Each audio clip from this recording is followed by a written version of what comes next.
Lumière sur le festival vocal Le Fruit des Voix porté par l'association Musique Appassionato. 15e édition dès demain et jusqu'au 30 octobre de ce festival qui a plus d'une corde à son arc pour célébrer la voix. Et cette édition anniversaire pourrait bien nous laisser sans voix. On découvre le programme avec Annick Méchinet, directrice artistique du festival. Bonjour. Bonjour. Alors combien de rendez-vous sont prévus pour cette 15e édition ? Alors, il y a en tout 16 concerts. Il y aura 11 formations, parce qu'il y a des concerts pour lesquels les artistes donnent plusieurs concerts. Et il y aura aussi un stage. Donc, en tout, une cinquantaine d'artistes, 16 concerts différents et 11 formations. Et alors, qui donnera le coup d'envoi du festival demain ? Eh bien, c'est Leila Martial et Baha Box. Et là, on est vraiment dans l'essence même qui nous a donné envie de faire ce festival. C'est la découverte, c'est la créativité. C'est une artiste que nous accueillons en co-réalisation avec les scènes du Jura, sur la scène du Théâtre de Lens, effectivement, qui est une personne qui peut tout faire avec la voix chantée, la voix parlée, la voix musicalisée. Elle s'inspire des peuples du monde, notamment des peuples voyageurs, les Pygmées, les Inuits, les peuples tziganes. Elle est créatrice, elle aime l'imaginaire. Vraiment, c'est un ovni et c'est beau, c'est émouvant, c'est audacieux.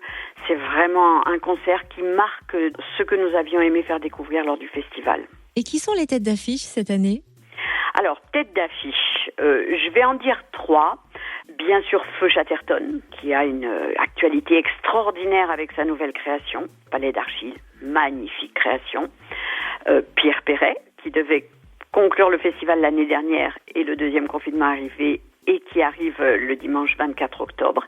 Et puis, je vais mettre aussi Jean-Paul Poletti et le Chœur de Sartène, certainement moins médiatisé, mais qui remplit les églises depuis des années. Vous avez évoqué de belles découvertes qui vont nous offrir une large palette d'émotions, teintées par quels artistes ou quels groupes ?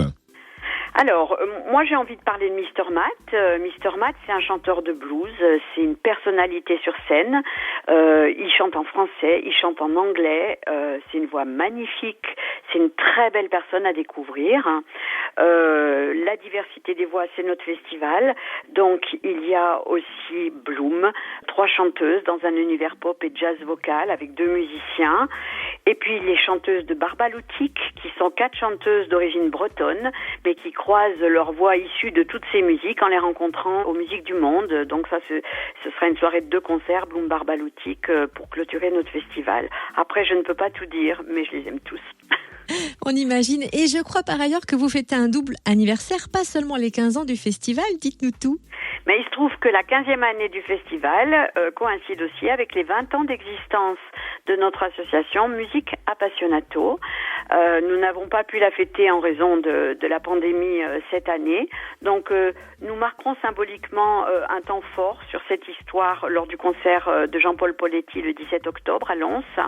Et puis, dans le courant de l'année, il y aura différents petits événements jusqu'en juin 2022 qui marqueront ce qui a nourri, ce qui a fait que cette association existe depuis 20 ans et est toujours en renouvellement et toujours dans l'envie de donner à découvrir et aussi de partager. Où peut-on retrouver la programmation du festival ?